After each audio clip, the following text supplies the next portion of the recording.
Fantastic Mr. Fox by Roald Dahl.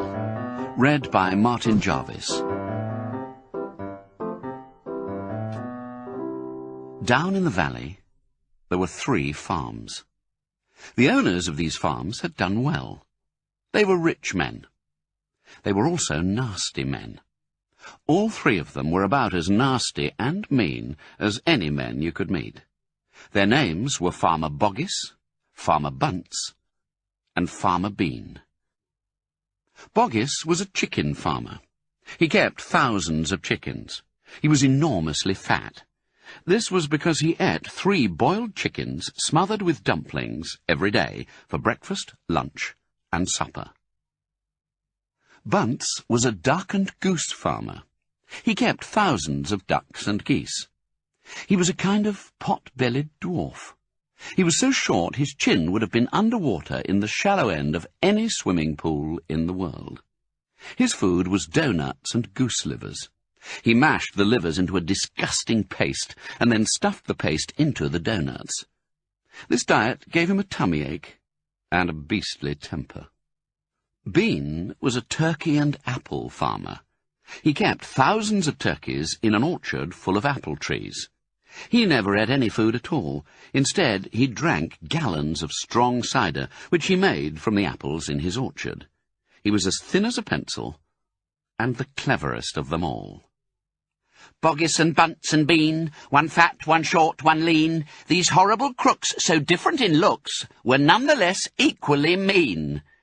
That is what the children round about used to sing when they saw them. On a hill above the valley, there was a wood. In the wood, there was a huge tree. Under the tree, there was a hole. In the hole lived Mr. Fox and Mrs. Fox, and their 4 small foxes. Every evening, as soon as it got dark, Mr. Fox would say to Mrs. Fox, "Well, my darling, what shall it be this time? A plump chicken from Boggis, a duck or a goose from Bunce, or a nice turkey from Bean?" And when Mrs. Fox had told him what she wanted, Mr. Fox would creep down into the valley in the darkness of the night and help himself. Boggis and Bunce and Bean knew very well what was going on, and it made them wild with rage. They were not men who liked to give anything away. Less still did they like anything to be stolen from them. So, every night, each of them would take his shotgun and hide in a dark place somewhere on his own farm, hoping to catch the robber. But Mr. Fox was too clever for them. He always approached a farm with the wind blowing in his face, and this meant that if any man were lurking in the shadows ahead, the wind would carry the smell of that man to Mr. Fox's nose from far away.